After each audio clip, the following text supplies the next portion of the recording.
enmity. We're going to discuss one of them today. This is the coming attractions, because I'm trying to get this set up. One of the forms of enmity is resentment. And why resentment is the most difficult to give up is because there's some kind of justification, or you feel there's some kind of justification. So, do you have it? Yeah. It's set up now? Okay. Then I'll start my class. Okay. There's some type of justification. So, it's particularly difficult to give up, and it's a very nice seminar, including exercises. So, and philosophy. And we're going to touch that today, too. So, thank you all for coming here today. I had a chance to practice what I'm going to talk about today when I was coming here, because while everyone in Boston was cheering, wow, look at the good weather, I was thinking, well, who's going to come to a lecture today? So I was a little bit disappointed. See how selfish I am. And there's a saying in English, only mad dogs and Englishmen go out in the midday sun. And there's probably a saying in Boston, only mad dogs and something else don't go out in the midday sun. So, but then, because of that kind of, like anxiety, because I'm attached to share what I have to share. So because I'm attached to share what I have to share, when I think, oh, I'm coming here and there's not going to be a lot of people, then I started to get an anxiety. But I practiced one of the things I was going to show today, and that's understanding that there's two functions of the mind. Well, there's three functions. We'll discuss that briefly, but one of the functions is impulsive reflection, and one is reflective. I say impulsive analysis, and one is reflective analysis. So I got to practice it because the mind, all of a sudden, the anxiety came out, maybe from some future, Not everybody has the same anxieties, but maybe from something's in there from the past or something, from my impulsive reflection. So it started to become an anxiety a bit, and then I just began to meditate and neglect that. And then actually start to think from the platform of reflective intelligence that there is a supreme divinity and absolute reality that's controlling everything. I'm not the controller. There's a purpose in this world. And in any circumstance, I can do my personal duty. So what am I in anxiety about? But it wasn't that simple. It was a little bit of a struggle. So I actually got to kind of reflect on that a bit, about the, some of the things, because you can talk about something, but I guess in where I come from, there's a saying. She said, some of the people here are the Boston Brahmins, I'm a Brooklyn Brahmin. So, and there's a saying, talk is cheap. So it really gets you to put into practice what you're speaking about. So that was kind of nice. So I sat in the room just controlling my mind and practicing yoga. And yoga means to quell the mind.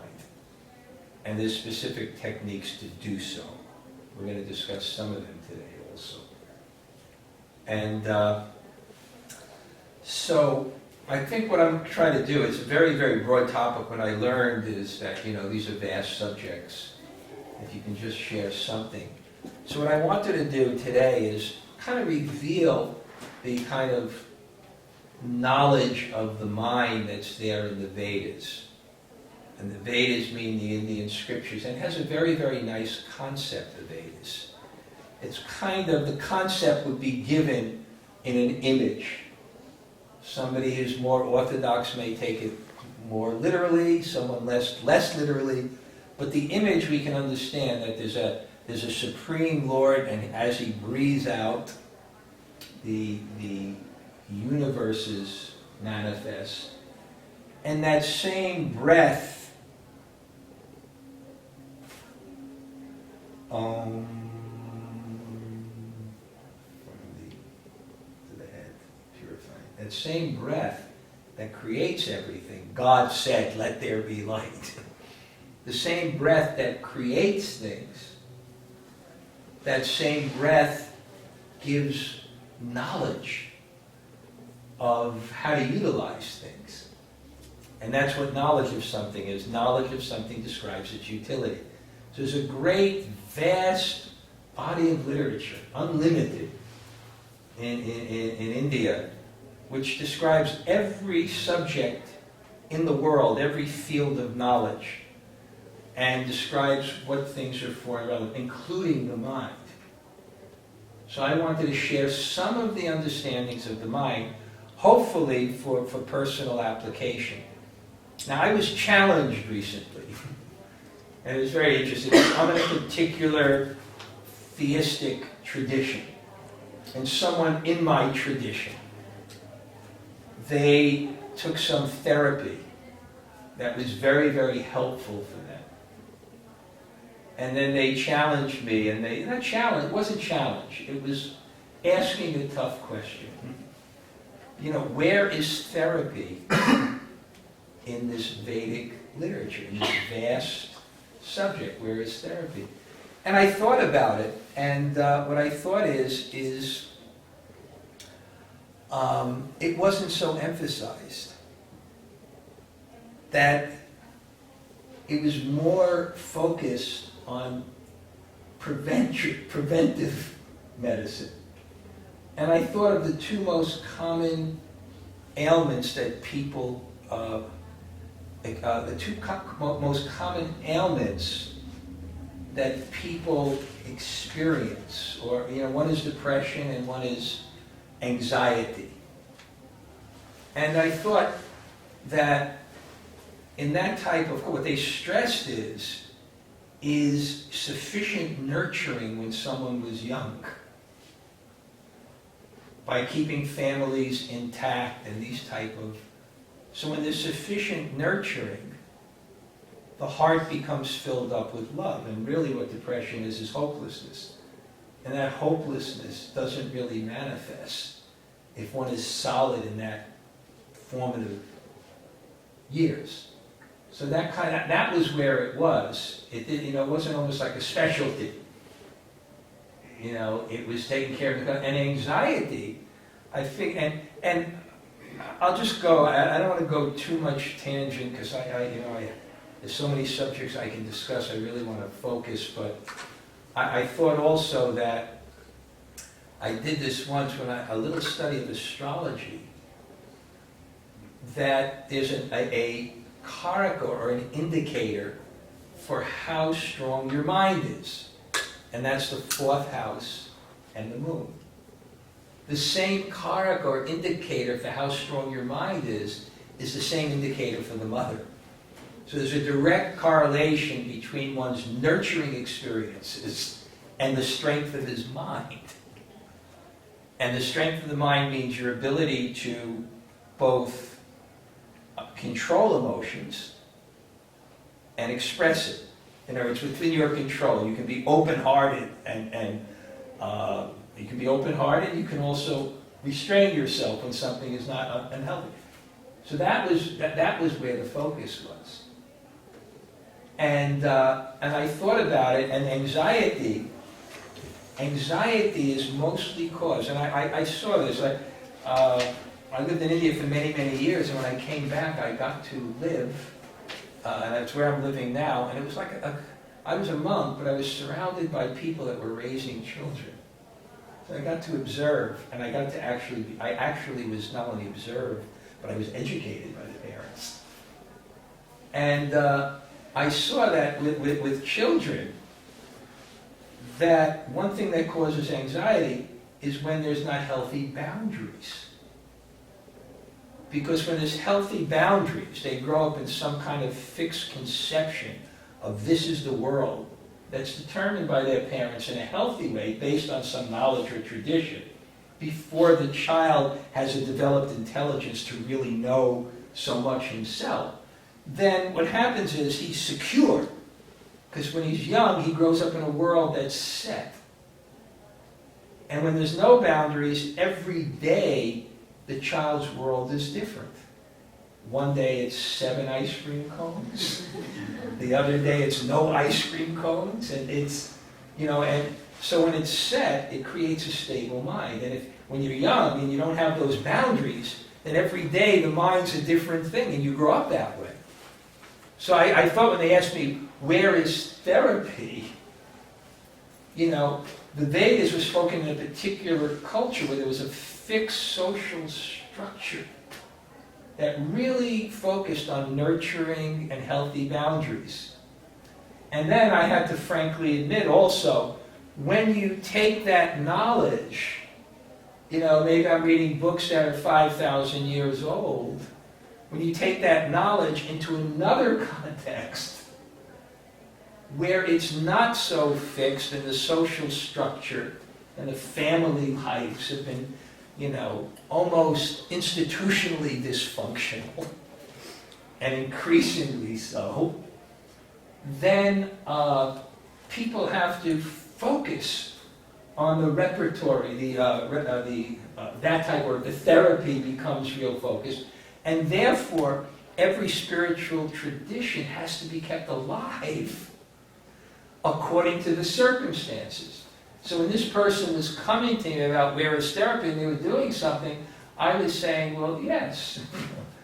You don't have to come back to the tradition. It wasn't stress, but I could tell you where it is in the tradition. Even though they may not have a special person outside the family, the therapist. But the knowledge of how it all works is there in the tradition.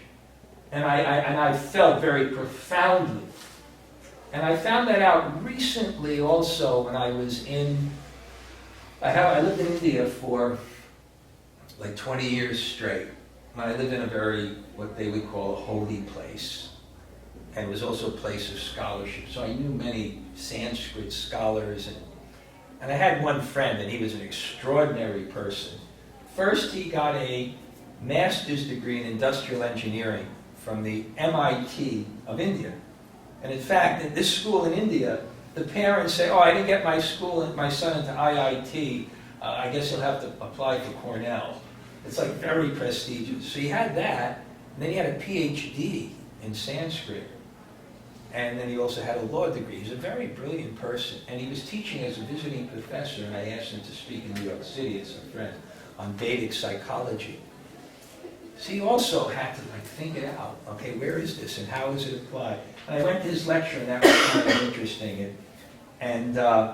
So I myself recently am writing an article on Vedic psychology, and I'm going to share today some of the ideas that come from Bhagavad-gita, and they come from the Yoga Sutras and these type of texts. And on this beautiful sunny day in Boston, I am going to try to make the lecture reasonably timed. And don't ever believe when I say that. But Parma Karuna, you can, it wouldn't be appropriate, like a cane or something. Like a cane or something, yeah, something like that. You keep on walking quickly. So we're going to start really with a meditation. And I just want to show you a little bit about how the mind works. And I did this, I'm going to tell you, with criticism. Because in my tradition, you can't meditate, or it really affects your meditation if you criticize out of envy, and most criticism is, if you actually see it. But if your criticism is, it's really not recommended. So I did some exercises on this, and when I tried to stop myself, I realized how much I do. So that's what I was working on. I'm going to give you an exercise too on whatever. But what I want you to do here is just meditate. Think of one habit that you would like to change. Think about the thing that perhaps would best improve your life. Something that you can actually do, but you're not. And only choose one. So just think.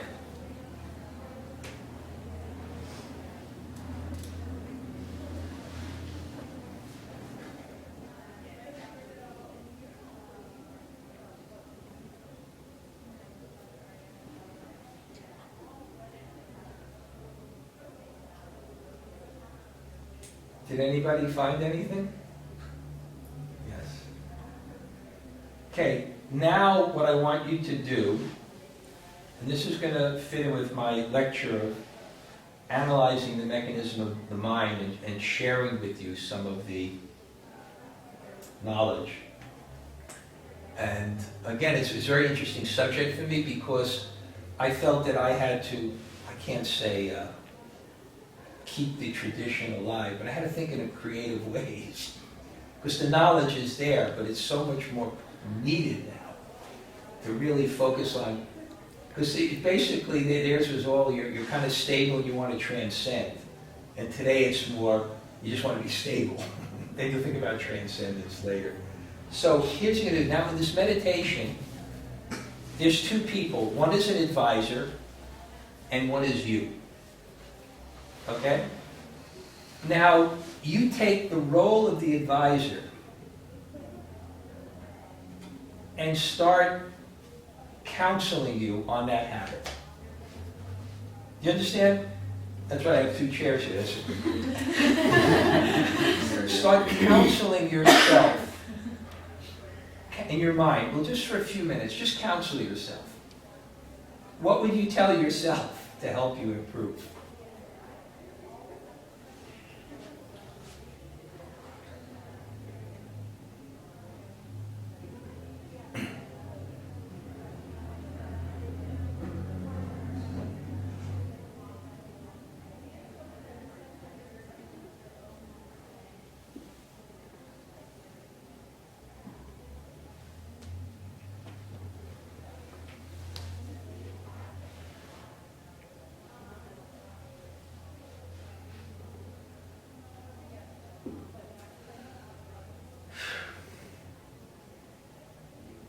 It's a nice meditation, huh?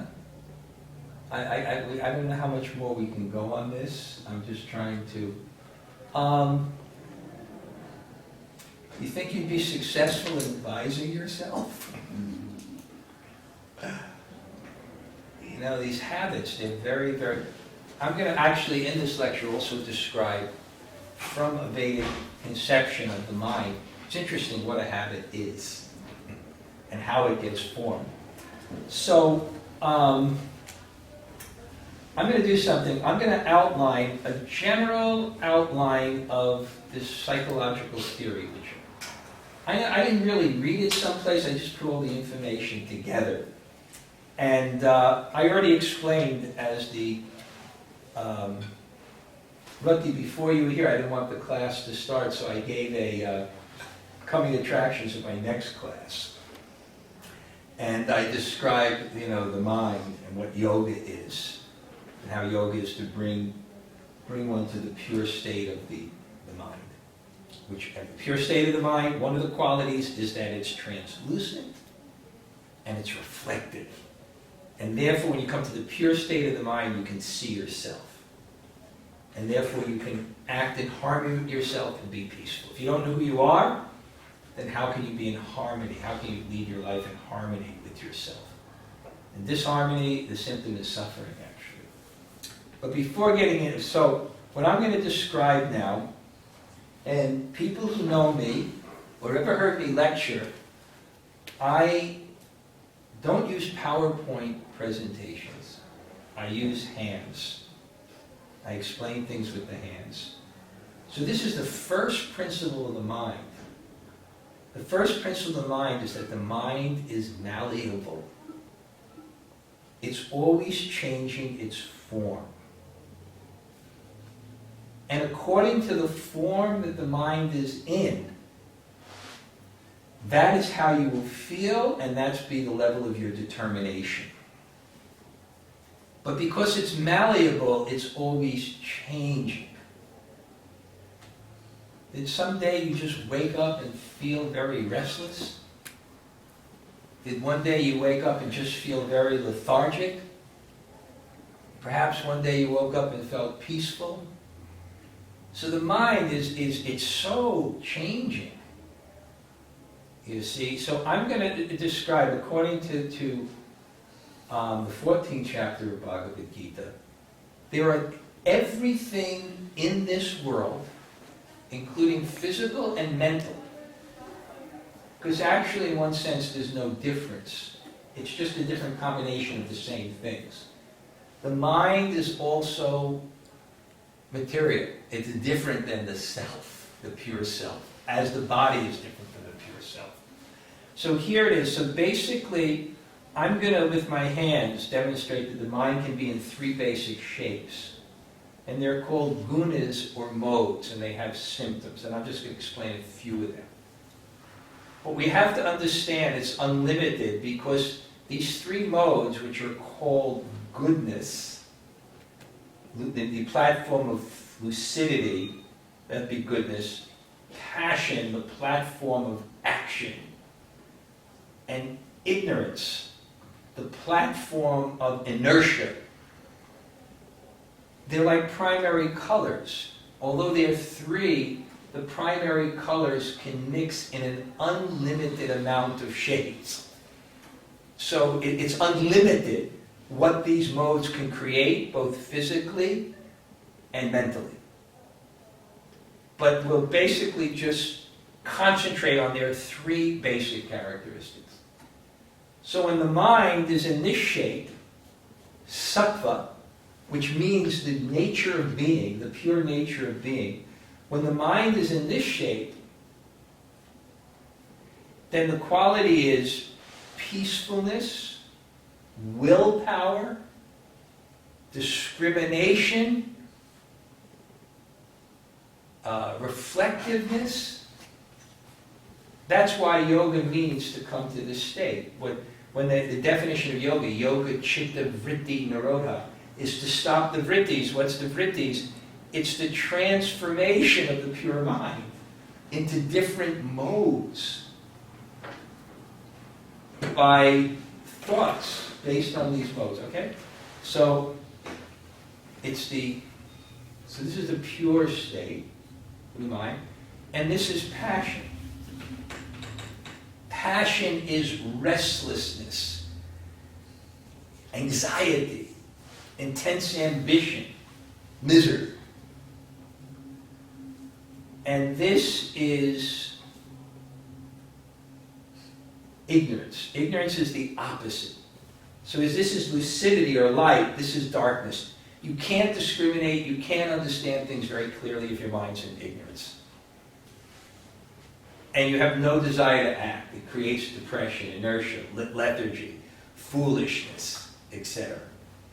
These are the three thoughts. Now I should mention, just to make a clarification of one point, and I think you're kind of still following me, that all the modes are necessary, but you want them under goodness. You want them under reflection and will and determination. So when it's sleep, sleep in action is necessary, but when it's under goodness, you take the proper amount of sleep. Not that you're sleeping or you need activity, but when it's under goodness, it's kind of the appropriate activity. When we're just in this platform, how miserable it is. We're just restless and running around and doing things and never peaceful. So, this type of theory helps us to understand that if we want mental health, peacefulness, and the determination to actually control ourselves for the better, we have to bring the mind more and more to this platform. Okay? So the mind is malleable. Now, there are three basic factors. And I'll even go to the board and write them, okay? So, the mind basic principle is the mind is malleable. And now there are three factors that influence the shape of the mind.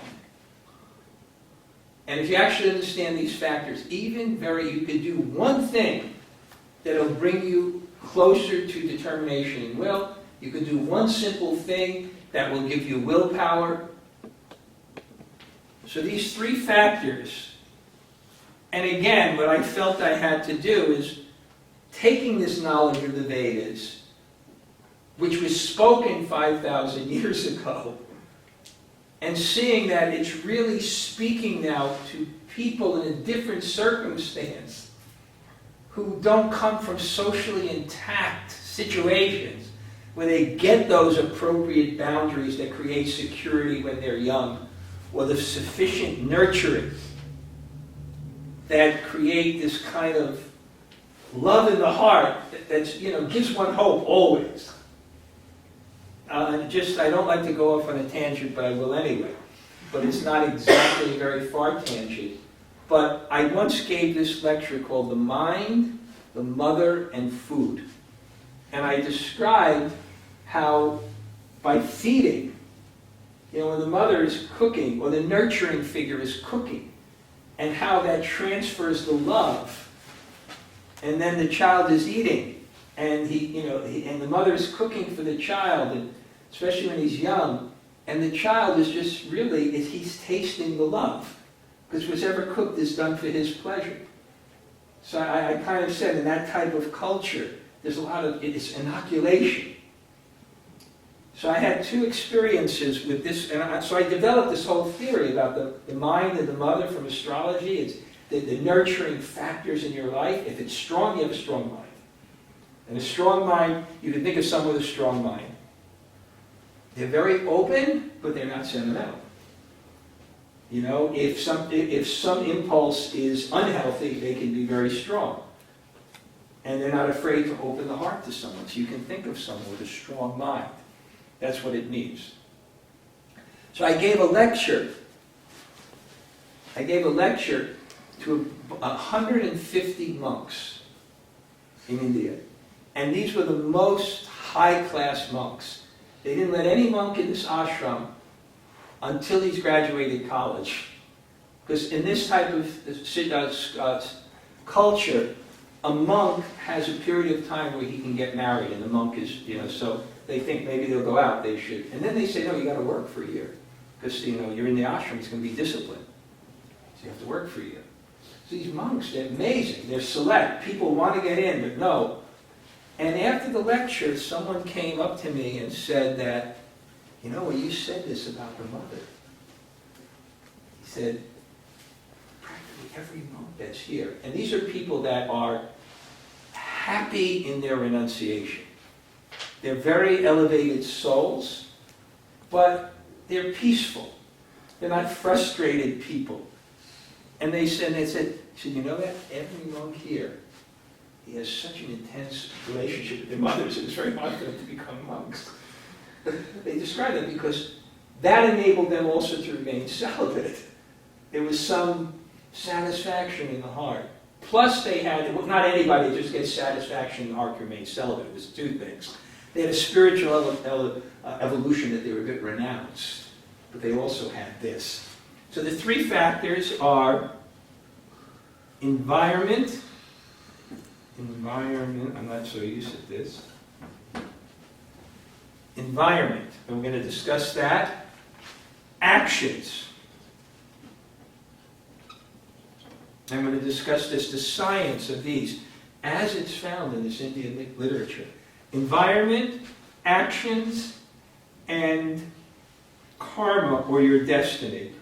And each of these subjects is very, very vast, and I'm not going to be able to answer all the questions, because destiny, I just should say, it's not 100% fixed. Destiny can be influenced by how you respond to it. But there's some things that are fixed. So I'm going to discuss these, and we'll see how many we can discuss. But I'll begin with these. Okay, then there's 3 factors. And then, when I came and thought about it, I found within the Vedic, or this thing, 3, I would say 2 other approaches that people would do, and I'm going to discuss them, to really influence the mind. And I'm going to call them, for now, these are 2 additional factors. And I'm just compiling this now, so the fineness of the terminology and where they fit really may not have, is somehow different, so I haven't really fit. So 2 additional factors which we're going to discuss. Additional factors is what I'm going to call programming.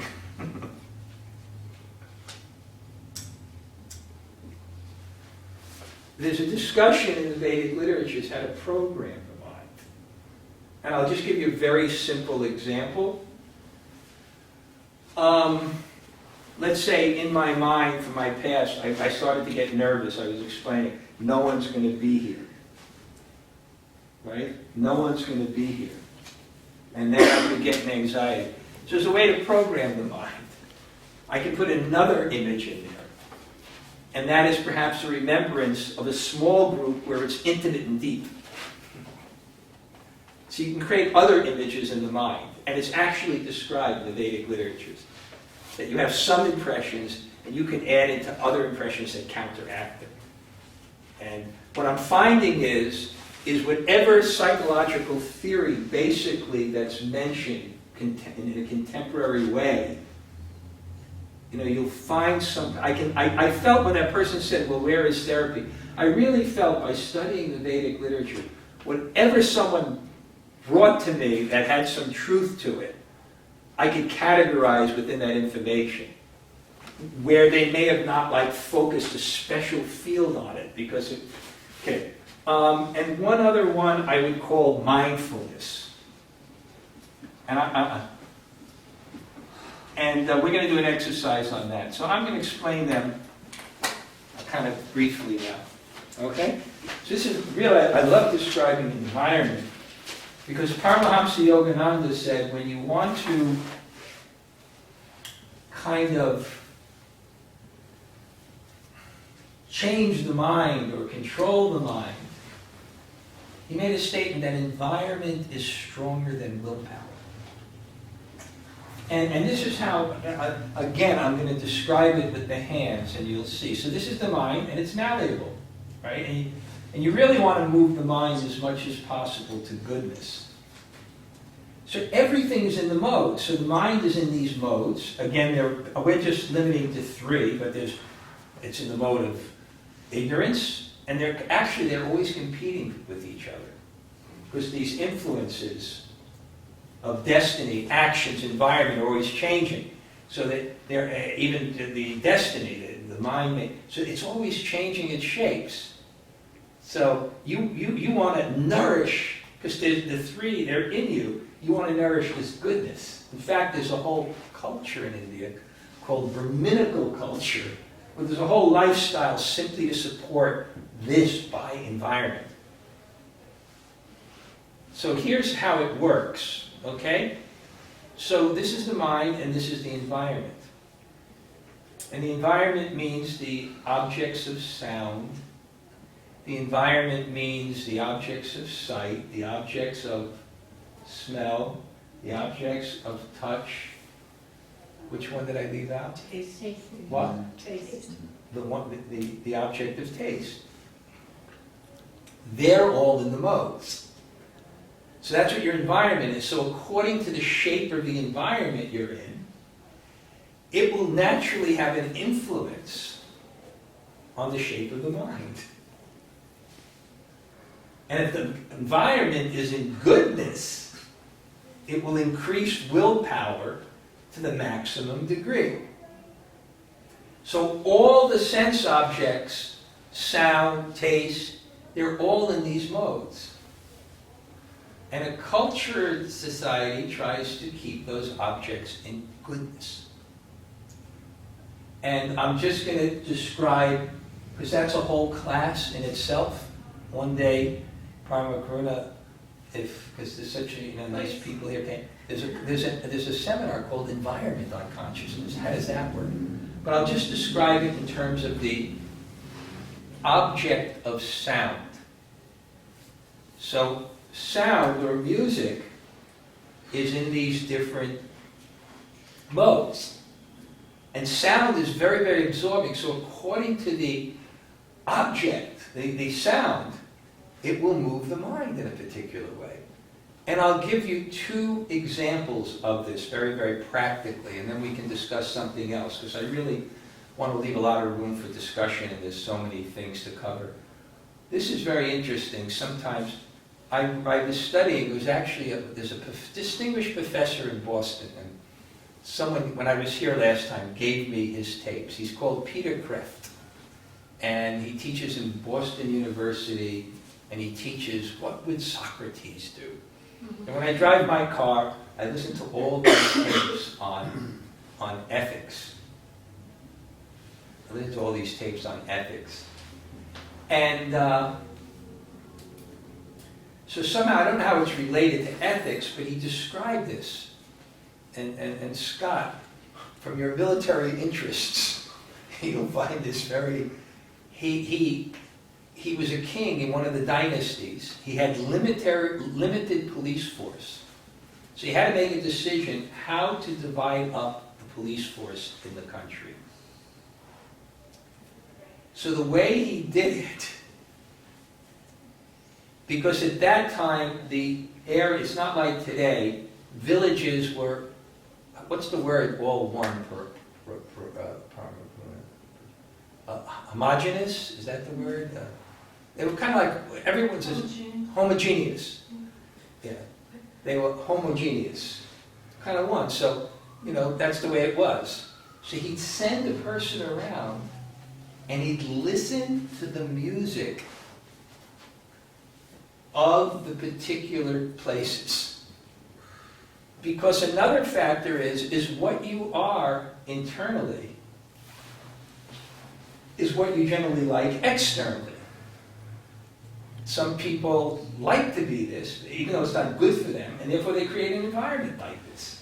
Some people are like this, and they like sounds and taste like this, and some people like this, and they like, different environment.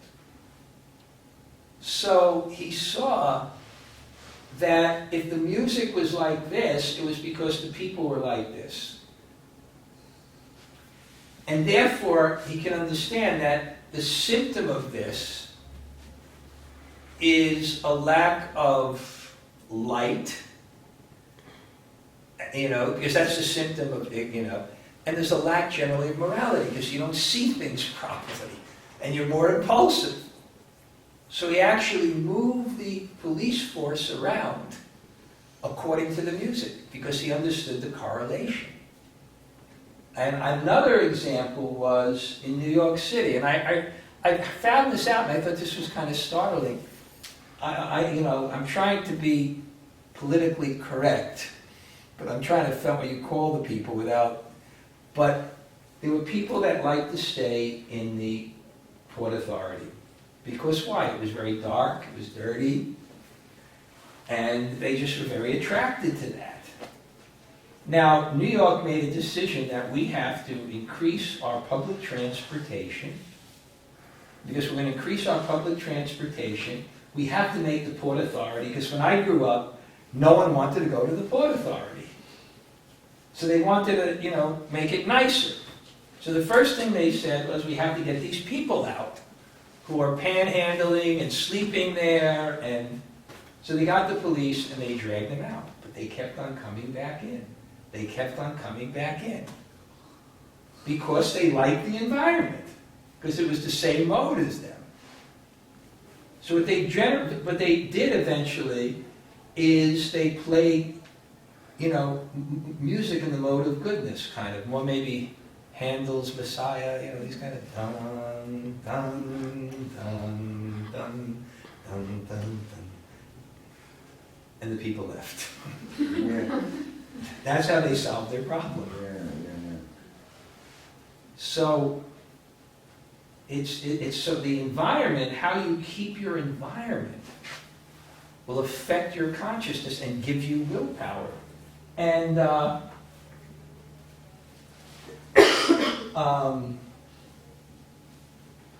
even, for example, the different times of the days are the modes. In India, the day is divided into 36 48-minute periods called muhurta. And those periods, they have different influence. So the time that's just before sunrise is the most in the mode of goodness. So if you wake up in the morning, the atmosphere will be maximum in goodness, and you'll have more light. What does light mean? If you make this room dark, you can't distinguish anything. Sometimes when you're studying, if some of you are students, and sometimes you look at the page, and it takes like about an hour to read one page, you read that same thing in the morning, it'll be clear. So the times of the day, the food, the people, everything is in those modes. So understanding this science, and I'll just give you an example. Well, I'll go to the next thing, and then it'll be connected.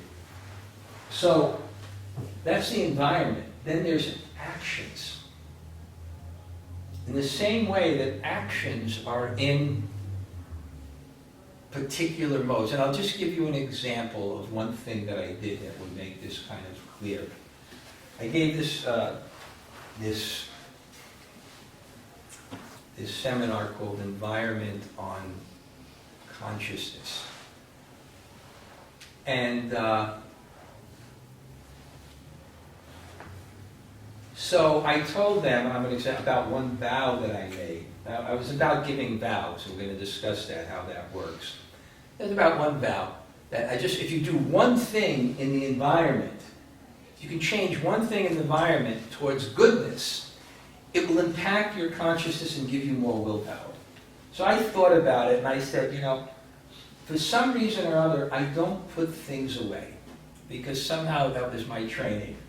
I didn't have that kind of training, and so I tend to put, and my room gets cluttered. So that is in the mode of ignorance. So that's going to make you more sleepy. That's going to make you less focused. That's going to make you lethargic.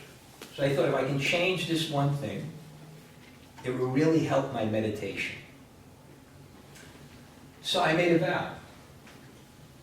I'm going to discuss this. When I made the vow, what happened is, if, let's say I would go, and I live upstate New York when I'm in America for 6 months, and I travel around, so I have like a reconverted barn. I do everything for myself.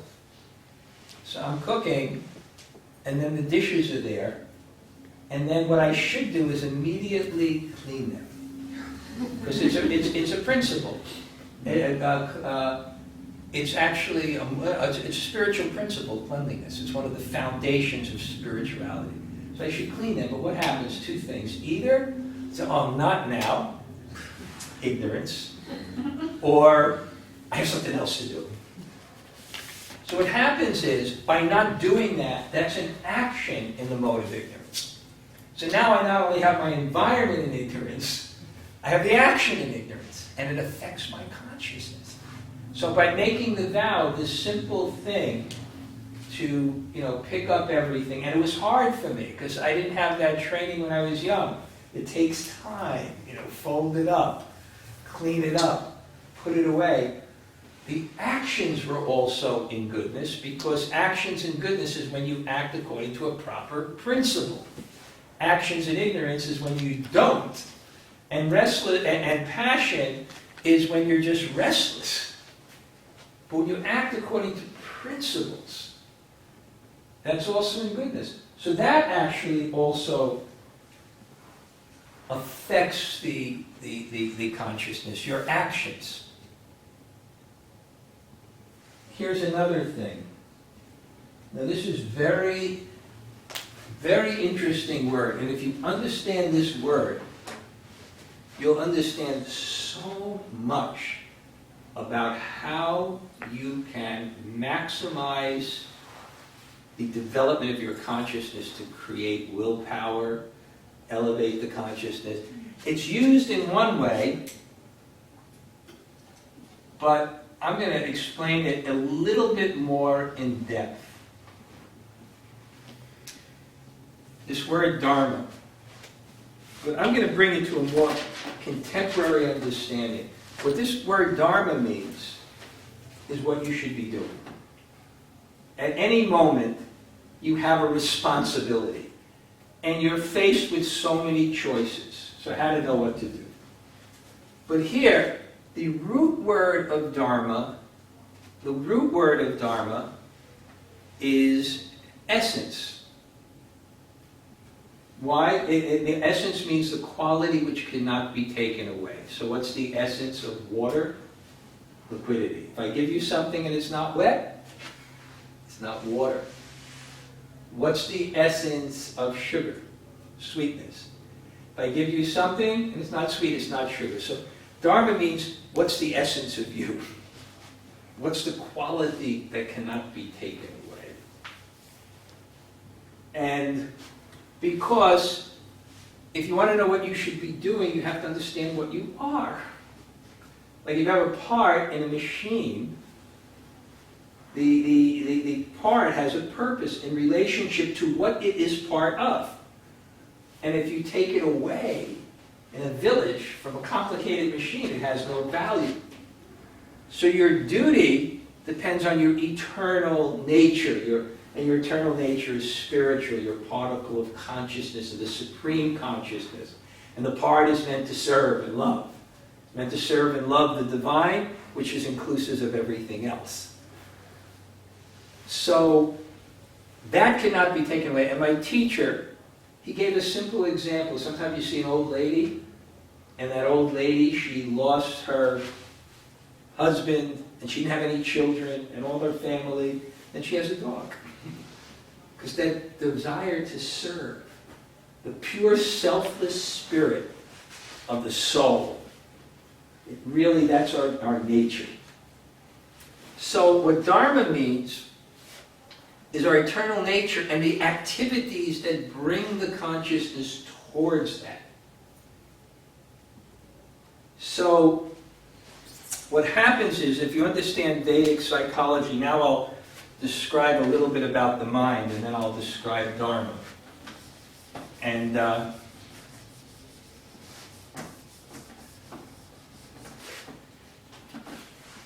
the mind, which is called the chitta in Sanskrit, and that's what yoga is about. It's about quelling this from the vrittis, the fluctuations. But it has three functions. The mind has three functions. It has a function of, so these are the three functions of chitta, or the mind. And I should just give a disclaimer in one sense, that a lot of times they're described in different ways. You know, sometimes it's described as a separate element. I don't want to get that in, but in case someone knows, they'll say, well, no, chitta doesn't mean that. But really what it's like is, if you could set like a big pie, and sometimes you cut the slices different. So sometimes it's divided. So three functions of the mind. One is a function of self-identity. Self-identity, and that's called ahankara. And obviously I don't have time to go into these. One is, I would call, impulsive analysis. And I'm just going to describe how this works in turn. And that's called the manas. And this manas, it really what it does, data comes in through the senses. And when the data comes in through the senses, you categorize it. This is a dog, and they even say, well, there's, anyway, there's so many details, but if I go into the details, you categorize it. This is what this is, and then you ascribe some feelings to it. I like it, I don't like it. Then there's reflective analysis,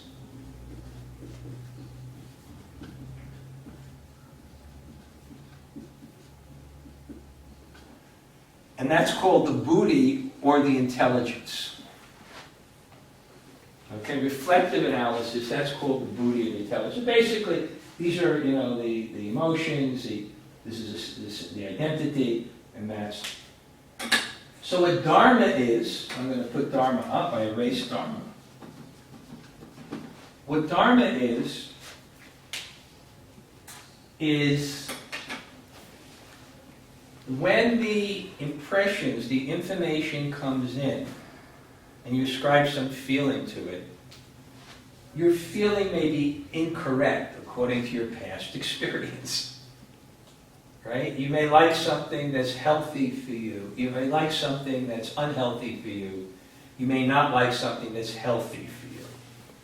So you can't just respond in that way. So what the buddhi is, it's reflective analysis. This is intelligence. It's based on training. It's based on some, education. So that you respond to things not just impulsively, because you respond to them impulsively, it will bring you away from the pure awareness that you're seeking. So this basically is reflective analysis. What is actually a judgment? What should I do?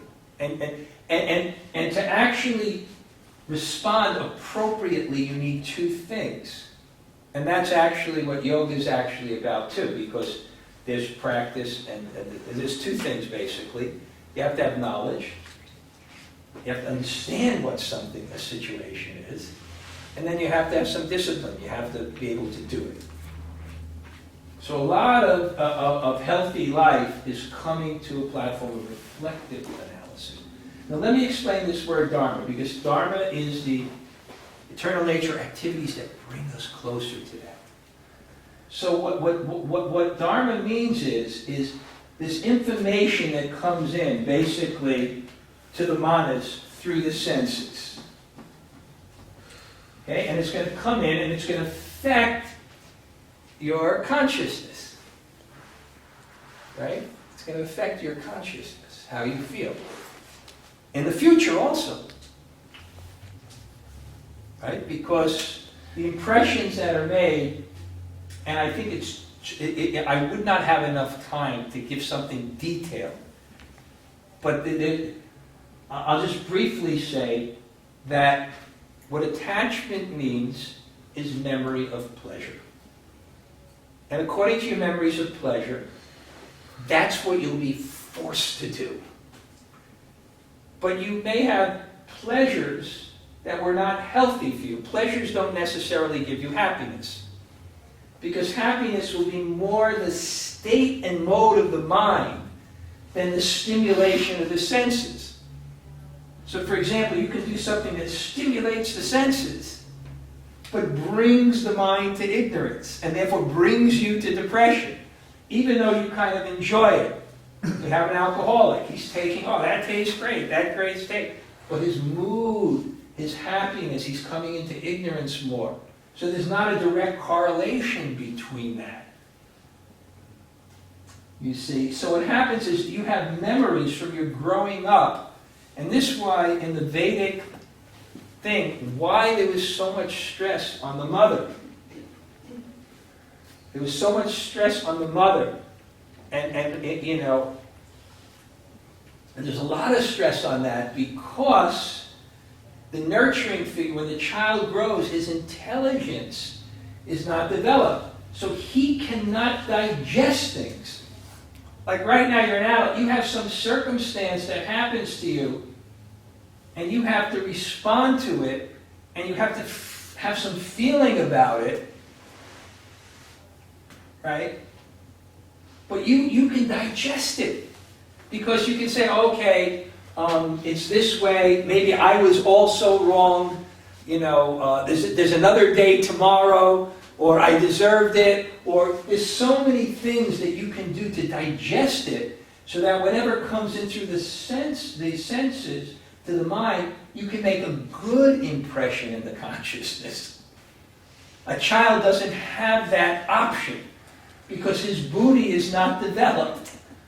So therefore, the mother is protecting the child from what comes in because there's no digestion yet. And at the same time, the parents are developing the buddhi and developing the intelligence. And as the intelligence gets stronger, then the parents allow the child to digest himself. They gradually give independence because they're not going to be, it's not healthy for them to always be, and a mother can do that. So you see, so what Dharma is, and this is so wonderful, is, and people who are in that Vedic culture believe it, is that, with the breathing of the universe, and there's knowledge of how to respond to each situation appropriately for the development of the consciousness. Because let's say you have a circumstance, if you don't have some buddhi, you don't have some way to digest it and understand it properly, for one person, without the proper understanding, one situation that's difficult can create a tremendous scar that debilitates the person and brings him away from the nature of pure awareness. In fact, I'll just mention one other quick point here, that if you study the Yoga Sutras, and there are these thoughts that you're ultimately trying to quell, but he mentions that there's actually two types of thoughts. One is klishta, it means torment, or it actually means bringing you away from a pure understanding of the soul. And one is a klishta. It's not tormenting. It gives you insight. So, if you have the proper understanding of how to respond to something, then in every circumstance, you can put in the consciousness the proper thought to help you develop yourself and give you insight. So there's a science called Dharma. And that science of Dharma is a complete science on all circumstances and all situations that come here, how to understand them and how to respond so that the consciousness becomes healthy. That's what Dharma means.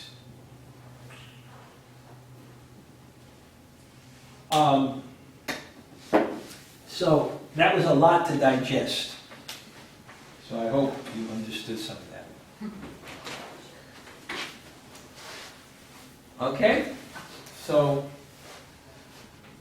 now I'm just going to discuss two more really quickly. I mentioned that before. Programming. And then I'm going to finish with just two more things. What programming means, and I can see there's elements of this that it's too short a time to really discuss it. But I'm going to describe how addictions are created according to this. See, it describes that whatever pleasure you have, and pleasure means the pleasure of not doing something or the pleasure of doing something. And you may have a pleasure of not being in a certain circumstance, like an aversion. But whatever it is, when it comes in this malleable mind, besides being malleable, it means indentations are there. So let's say when someone is young, right, he takes some kind of drugs. Parents are very foolish. They're not only hippies, but foolish hippies. And they give their kids some drugs. And when he's young, he takes some drugs, marijuana, or parents say, hey, come on, kid, let's go. Someone was just telling me that.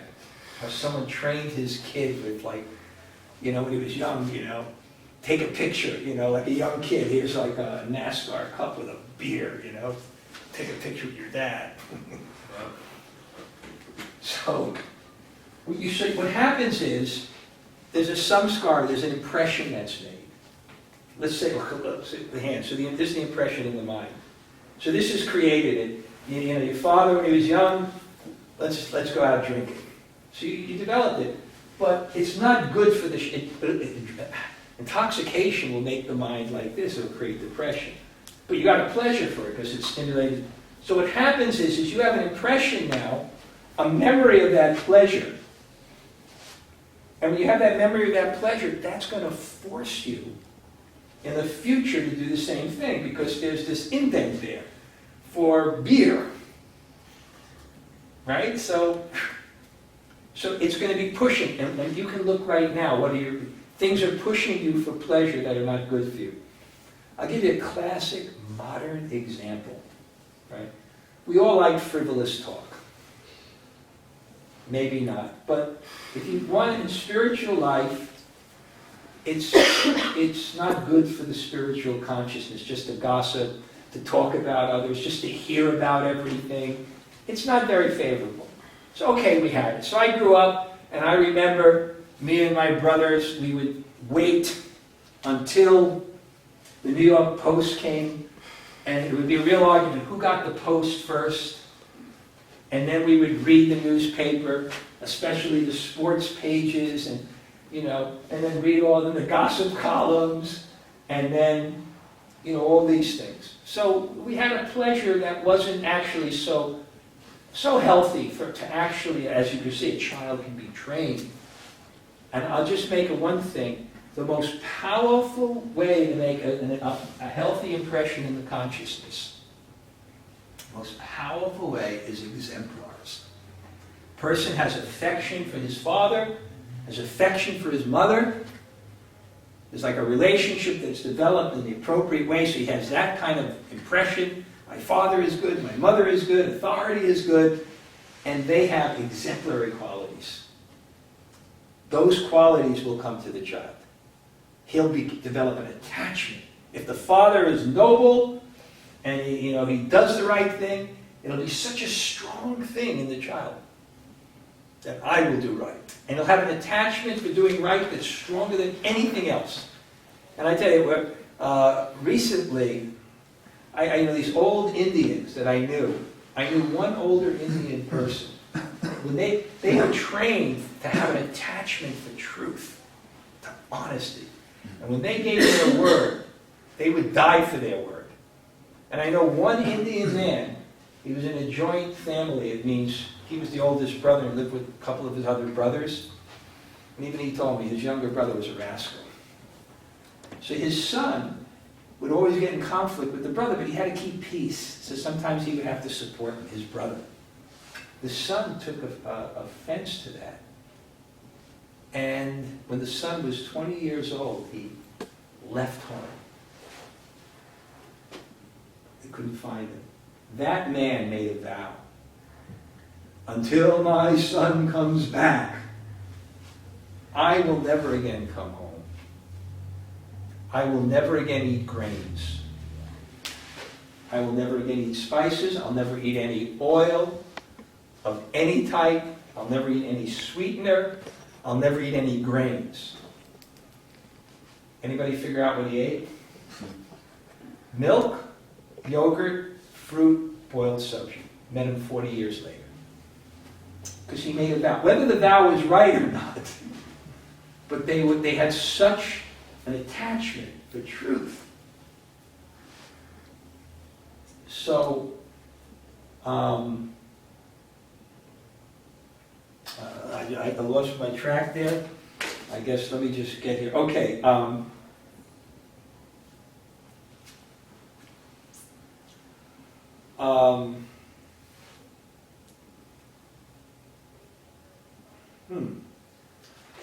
Okay, so let me describe. I got a little off track, but I'm going to get right back on track, and we're pretty good. I'm going to finish soon. So now you have this impression. Let's say, okay, so you like, I remember I went off track. So you like, gossip, right? So much gossip. So now you're growing up, And okay, we get the newspaper, right? But all of a sudden, now there are computers. So you have this impression, yeah, I like gossip, right? Now you have this machine where at the press of a button, you can get any gossip you want. So all of a sudden, you like it, so you try it. And what happens is now you have 2 impressions. Now it's twice as powerful. Then you have 4, then 8. Then you have addiction. You have such an impression for gossip that if you're doing meditation in the room and there's a computer there, you just, or you should be studying or reading. You're impelled. You're impelled by these impressions. They're called samskaras. You're impelled by these impressions. And what's spiritual, and the thing is, if it comes out and you don't fulfill it, then what happens is it reduces. So there's different types of programming. I can see that this may be a little bit more complicated, but I'm not going to go there right now because it's getting late and I want to finish it up. But there's different types of programming that's actually recommended. You can if I gave an example, here's the class, I have this thing oh, no one will come, but I kind of take a favorable thought to that and I put it in. There'll be a few people, but intimate, and more will get. And I remember the circumstance where there's just a few people and it goes deep. So then I ascribe a favorable thought to the thing that was causing the anxiety. There's different ways to do that. But here's the exercise we're going to do at the end. And the last thing I want to discuss is mindfulness. Just an awareness. So this is the experiment we're going to do. And then I'm sensing my time. So, because it's getting this is what we're going to do. You see this little bracelet here I'm wearing? I just came back from India. I did a yoga retreat with 20 people. And I discussed about criticism and how that's unhealthy. And it's a whole subject of why. But criticism takes your consciousness and it distorts it. So like a mirror. If the mirror has dust on it, you can't see yourself. If the mirror has a distorted thing, you're a lady that's trying to watch her weight, and then you come into a fun house and the mirror is shaped like this, and all of a sudden you're like this, and you become frightened. My God, I've gained so much weight. So that's what it's like in the world. We're seeing ourselves through a distorted reflection. And therefore we're so fearful. We're seeing something that is not. All our anxieties, it's actually in the mind. It's not in the pure self. So one of the things that distorts it is criticism. So a friend of mine who was the leader of a mission, and he was like a general, and he pushed things for a good cause. But after a while, he felt like in this position, I just criticized too much. Now, there's a difference between going to a restaurant and saying, excuse me, the soup is cold. Or saying, the soup is cold.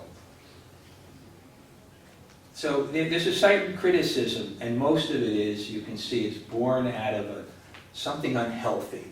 Something that if it's not born out of selflessness and love, it's a consciousness that you don't envision in perfection.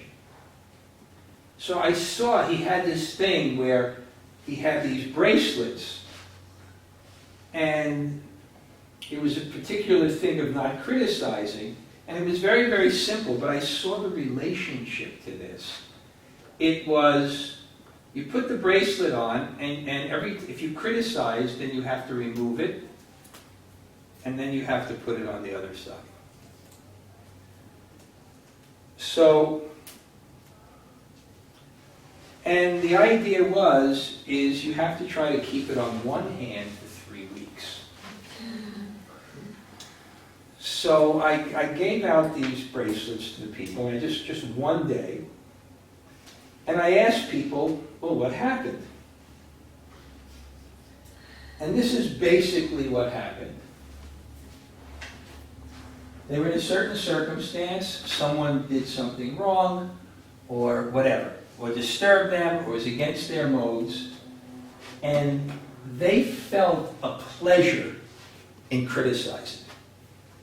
But now, because of this, as soon as they were criticizing, they knew that they would have to switch it. So what that happened is that brought them from the impulsive to the reflective. And what's the reflective? No, criticism is not good. It will be against yoga. It will bring me away from the pure consciousness. So it's just a simple thing, and I've actually been doing it unsuccessfully, but it's been helping me to come to this platform. And that's what I was doing. That's called mindfulness. To watch yourself. And you'd be surprised how even one habit can change your consciousness. So I just to summarize here, I described the brief, and I'm going to write my email, and when I'm writing actually a paper on Vedic psychology. If anybody sends me an email, I can send it to you. I'm trying to develop this, but so we have these factors, your environment, how it's shaped will give you willpower. If you make a simple vow, I'll keep clean. If you have that honesty, it was instilled in you because when you were young, you were with people that were honest. One of Patanjali's meditations to bring the mind, he wrote the Yoga Sutras, to lucidity. One of the things that he did, one of the meditations is to meditate. Make the object of your meditation those who are selfless. That's why in traditions they worship saints, but they should be real saints. If you meditate, and my own meditation, before I do my mantras, I think of saintly people. Because if you do that, their qualities will come to you. So if someone grew up in that atmosphere and instilled that, like you had respect for someone who was honest, then you can make a vow. And what will happen when you make a vow, you see, you'll have an attachment to some activity. I'll just show you what happens when you make a vow.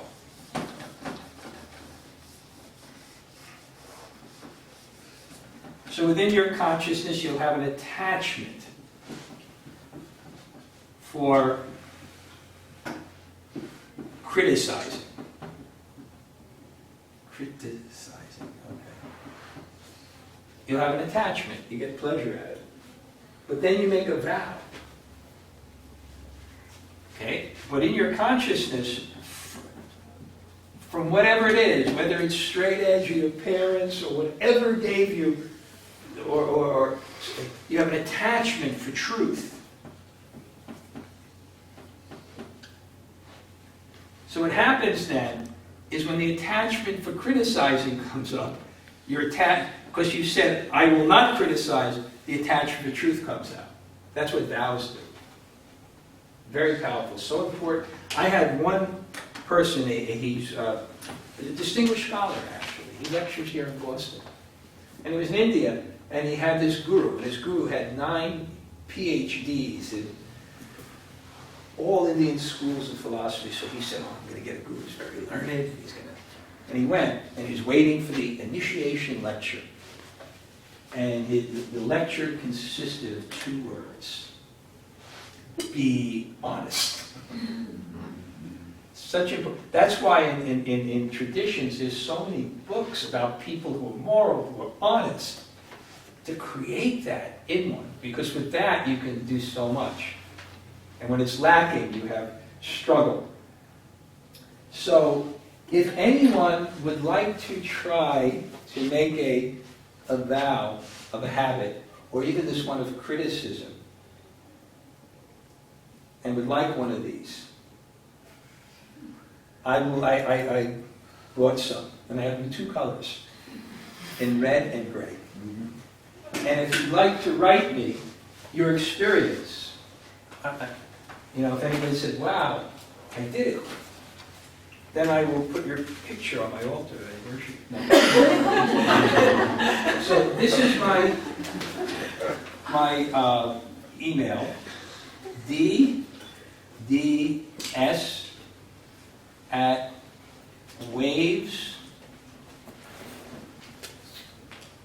of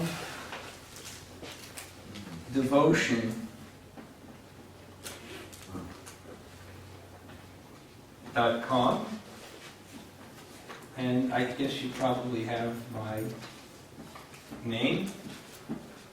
If you want to write me, or any questions in the lecture, we'll just hand these out in a few minutes. And the last one I'll just discuss, and that's, the last one is the divine. And in Patanjali Sutras, there's another seminar called Ishvara in the Patanjali Sutras. Because ultimately, if you understand Patanjali, he recommends worship of the divine.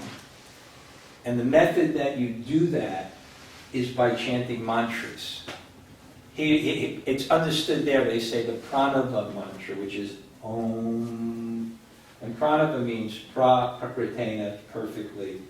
And the last derivative means the divine is praised.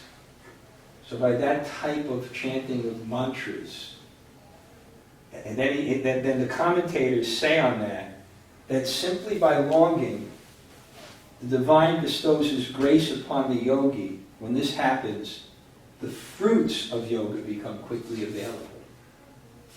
Another one said, the divine turns to the yogi as a result of such devotion and says, let this that he desires be his. So there's a concept in yoga also that the divine is controlling the whole mechanism.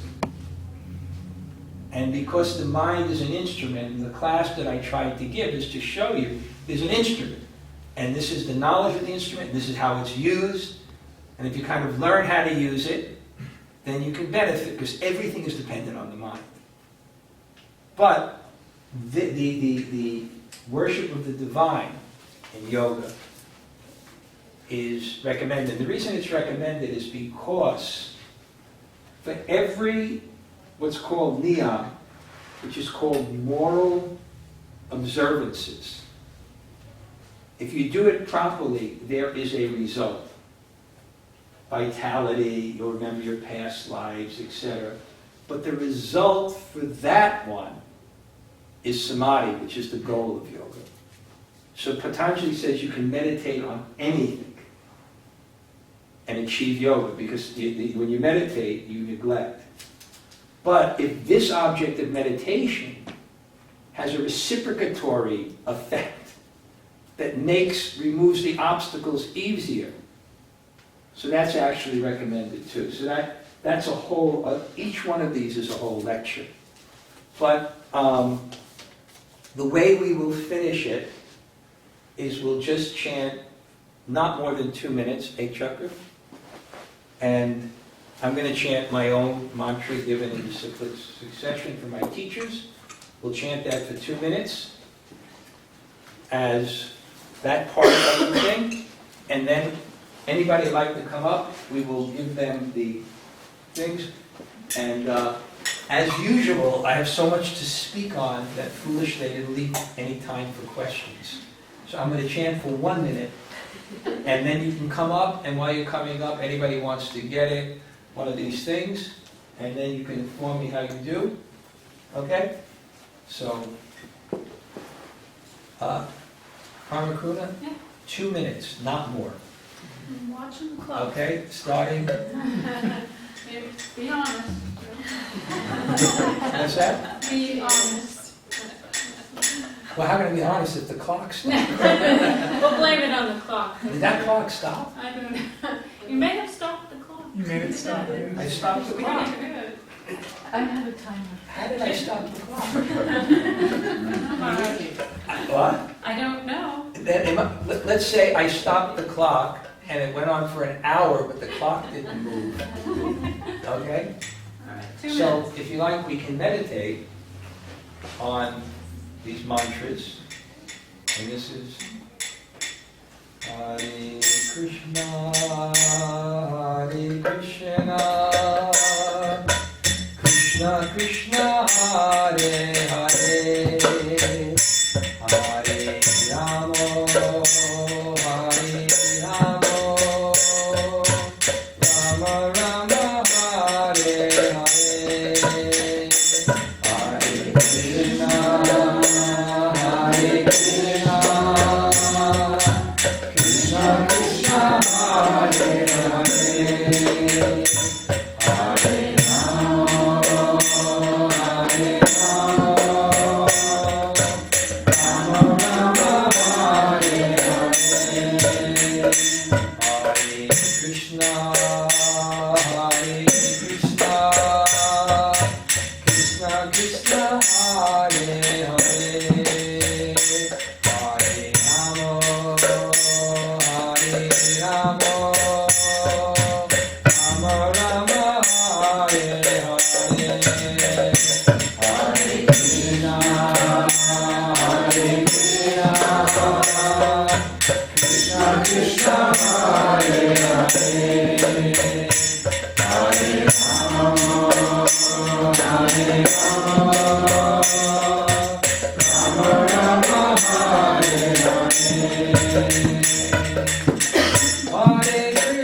Krishna, Hare Krishna, Krishna Krishna, Hare Hare, Hare Rama, Hare Rama, Rama Rama, Hare Hare, Hare Krishna, Hare Krishna, Krishna Krishna, Hare Hare, Hare Rama, Hare Rama, Rama Rama, Hare Hare, Hare Krishna, Hare Krishna, Krishna Krishna, Hare Hare, Hare Rama, Hare Rama, Rama Rama, Hare Hare, Hare Krishna, Hare Krishna, Krishna Krishna, Hare Hare, Hare Rama, Hare Rama, Rama Rama, Hare Hare, Hare Krishna, Hare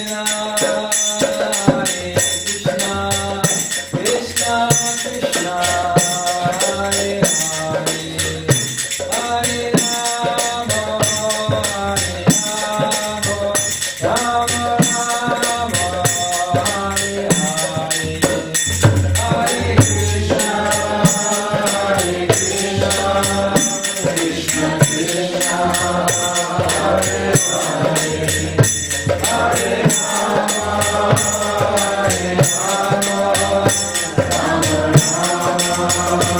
Hare Hare. I'm honest. Thank you very much, Maharaj. That was wonderful. So I invite you to correspond with Maharaj. Seems like he's inviting that. And also, if you're interested in the subject matter today, please go to meetup.com and type in Boston Brahmins, and you can get on our listserv to find out when we have.